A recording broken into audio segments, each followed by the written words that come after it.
Welcome sa Tagalog Horoscope, ang iyong gabay sa pang-araw-araw na buhay. Hatid namin ang pinakadetalyadong horoscope na magsisilbing gabay mo sa pera, trabaho, pag-ibig, kalusugan, at swerte. Naway magtagumpay sa buhay ang lahat ng ating tagapakinig at subscribers sa buong mundo. Maraming salamat sa pag-subscribe at tanggapin ang siksik, liglig, at umaapaw na biyayang hatid ng Tagalog Horoscope. Ito ang iyong pang-araw-araw na horoscope para sa Virgo para sa ikapito ng Mayo, 2025. Ngayong ikapito ng Mayo, ang hangin ng introspeksyon ay mahigpit na bumabalot sa iyo, na para bang tinatawag ka ng universo na magpahinga at magnilay sa mga bagay na tila hindi mo gaanong nabibigyang pansin sa pang-araw-araw na takbo ng iyong buhay. Ang enerhiya ng araw na ito ay nagpapalalim ng iyong likas na pakiramdam ng tungkulin, ang iyong pagiging maaasahan, masipag, at ang di natitinag mong kagustuhang maging haligi ng lakas para sa mga mahal mo sa buhay. Ngunit habang patuloy kang nagbibigay sa iba, paalala rin ito na dapat mong alagaan ang iyong sariling espiritu. Ang araw na ito ay parang isang portal na bumubukas para sa iyo, isang imbitasyon upang tunghayan mo ang iyong kalooban, upang alamin kung paano ka naging ilaw at sandigan para sa iba, at kung paanong sa gitna ng lahat ng iyon, maaari mong maibalik ang lakas sa iyong sarili.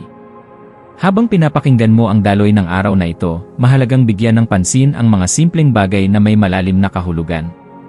Isang halimbawa ay ang paghahanda ng masustansyang pagkain, hindi lamang bilang gawaing bahay o responsibilidad, kundi bilang isang banal na ritual ng pagmamahal sa sarili. Sa bawat paghiwa, sa bawat halong ginagawa mo sa mga sangkap, maaaring mong ilagay ang iyong intensyon, kapayapaan, pagmamahal, at paghilom.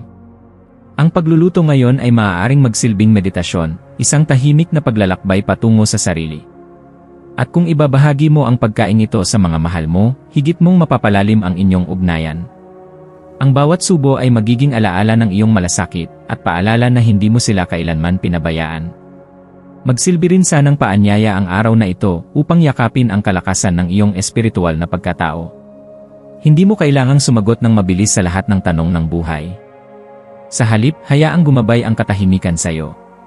Huwag mong katakutan ang iyong mga iniisip sapagkat sa pagtanggap at pagharap dito, matatagpuan mo ang tunay mong mga hangarin at pangarap. Sa likod ng katahimikan ng araw na ito, may tinig na bubulong sa iyo, isang paalala ng iyong tunay na lakas at karunungan. Makinig ka rito. Dahil sa pamamagitan ng pagninilay at pagpapatahimik, mas magiging malinaw ang iyong landas. Ang iyong pagka-Virgo ay hindi lamang tungkol sa pagiging organisado o mapanuri, ito rin ay tungkol sa malalim na pakikiramdam sa ritmo ng universo at ng puso ng mga taong mahalaga sa iyo. Habang lumilipas ang mga oras ng araw na ito, hayaan mong gabayan ka ng iyong pakiramdam ng responsibilidad tungo sa mga gawaing puno ng kabutihan, hindi lamang para sa iba kundi lalo na para sa iyong sarili. Hindi mo kailangang gumawa ng malalaking bagay. Kahit simpleng pag-aalok ng tulong, pagbibigay ng ngiti, o pagsabi ng isalamat, ay maaaring makalikha ng makapangyarihang enerhiya. Ang mga simpleng kilos na ito ay lumilikha ng alon ng positibong pagbabago, hindi lamang sa iyong paligid kundi sa loob mo rin. Alalahanin mong ang kabutihang ginagawa mo ay hindi kailanman nawawala, ito ay bumabalik sa iyo sa paraang hindi mo inaasahan. Ang mga maswerteng elemento para sa araw na ito ay maaaring makatulong sa pagpapalakas ng iyong enerhiya. Ang maswerteng kulay mo ngayon ay mapusyaw na berde, isang kulay na sumisimbolo ng paghilom, sigla, at bagong simula. Mainam kung isusuot mo ito o isasama sa iyong paligid, tulad ng halaman o dekorasyon. Ang mga maswerteng numero na may magandang dalang enerhiya para sa iyo ngayon ay 2, 9, at 11. Subukan mong gamitin ang mga numerong ito sa paggawa ng mga desisyon, oras ng paglalakbay, o maging sa pagpili ng mga bagay-bagay. Ang maswerteng gawain mo ngayong araw ay ang pagsusulat ng iyong mga saloobin sa isang journal. Sa pamamagitan nito, mas mauunawaan mo ang iyong emosyon, at mabibigyang linaw mo ang mga bagay na matagal mo nang iniisip. Sa huli, ang araw na ito ay tila isang paanyaya upang lumingon sa sarili, damhin ang iyong kaluluwa, at tanggapin na ang pagiging haligi ng lakas para sa iba ay nagsisimula sa pagiging matatag para sa sarili. Ang lakas na ibinibigay mo sa paligid ay hindi kailanman mawawala ng saysay kung ikaw mismo ay puno ng pagmamahal, pag-unawa, at kapayapaan. Ang tunay na kagandahan mo bilang isang Virgo ay nasa tahimik mong katatagan, hindi ito palaging isinisigaw, ngunit damang-dama ng sinumang nasa paligid mo. Sa bawat hakbang mo sa araw na ito, yakapin ang biyayang dala ng introspeksyon, at hayaang ang liwanag ng iyong kabutihan ay sumilay sa kahit pinakamaliliit na bahagi ng iyong mundo. Ang payo ko sa iyo ngayong araw, huwag kang matakot na unahin ang iyong sarili. Hindi ito pagiging makasarili, ito ay isang paraan upang mas maging buka para sa iba.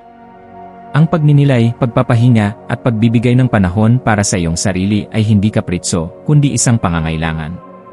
Magtiwala ka sa kapangyarihan ng iyong mga intensyon, sapagkat sa bawat tahimik mong desisyon na punang kabutihan, pinapanday mo ang isang bukas na higit na maliwanag at makabuluhan. Sa pagtatapos ng araw na ito, ipikit mo ang iyong mga mata at pasalamatan ang sarili sa pagiging matatag, mahabagin, at matalino. Tandaan mo, ang iyong presensya ay isang biyaya. Ang mundo ay mas maliwanag kapag ikaw ay nagniningning mula sa loob.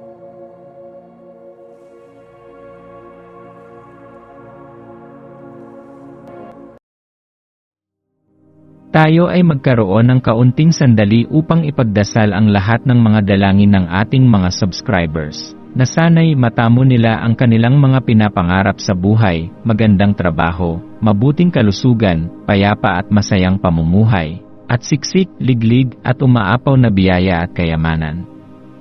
Ipinagdarasal namin ng mataimtim ang lahat ng mga komento sa nakaraang video, at hinihiling namin, Panginoon, na pagpalain mo ang ating mga subscribers ng masayang buhay sa mundong ibabaw. Maraming salamat po.